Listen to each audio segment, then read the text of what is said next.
G'day everybody, WheresWally here. Well, DITRH seems to have gotten himself into another hole, a deeper hole.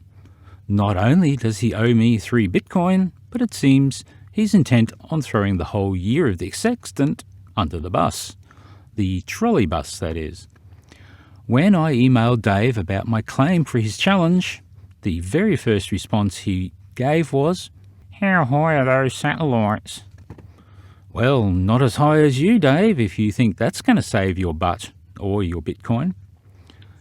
See, it seems Dave knows that objects up high have height. I went on to tell him that I was way ahead of him already and had included a part 2 that uses the stars. So, oopsies, you missed that bit, didn't you, Dave? If you keep pressing this lazy light thing, or that the stars are apparent things and can't be trusted, you're tossing your little friend Mitchell and his year of the sextant right under the trolley bus. You see, you have a choice here, Dave. 3 Bitcoin or year of the sextant. Who you going to diss, Dave? Who gets sacrificed? I guess he wants me to forget all about that 3 Bitcoin that I'm owed. Sorry, Dave, I can't do that.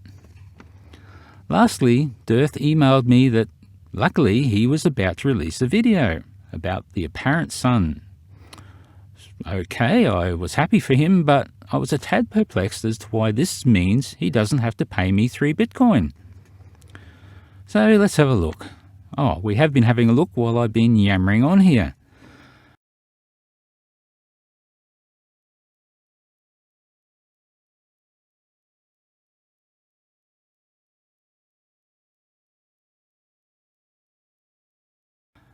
Okay, to summarise, what we're seeing here seems to be a whole pile of sky sheet. The year of the sextant also relies on light coming from the star, Dave. If the light gets lazy and is unreliable, sextants can't sextant.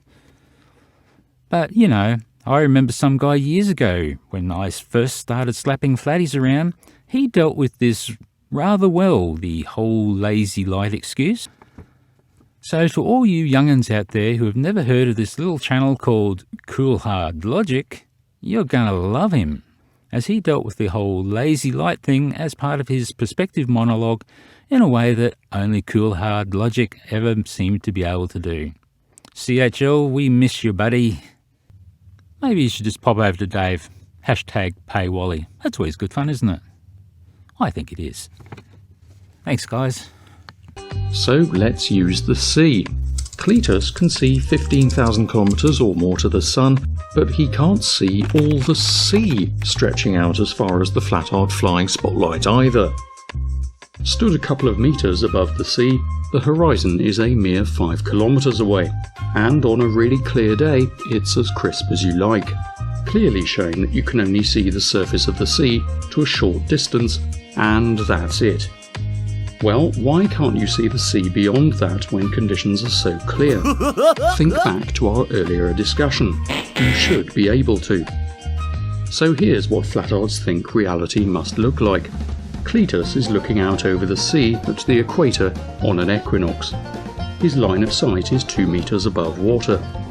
The sun is 15,000 kilometers away and appears down here because fuck geometry and perspective. Cletus can see the sun setting. However, when he looks at the sea, he can only see as far as 5 kilometers, because fuck geometry and perspective. Why can't he see thousands of kilometers of sea or land beyond that? Why can't he see them even though there's clearly nothing in the way?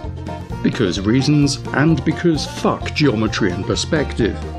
The only possible Flattard explanations for this involve cocking up geometry as we saw earlier, or invoking strange new properties of light that nobody's ever heard of, nobody has measured, and nobody has observed.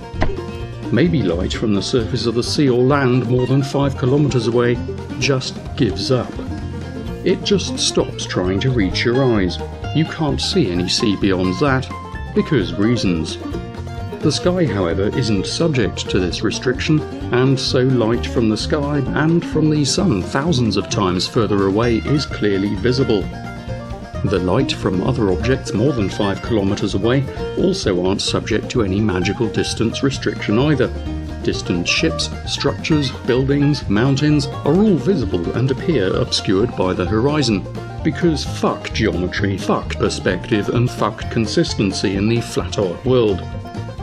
In reality, the distance to the horizon depends on the observer's altitude, which also knackers the lazy light idea, because as any fool knows, when you're higher you can see further.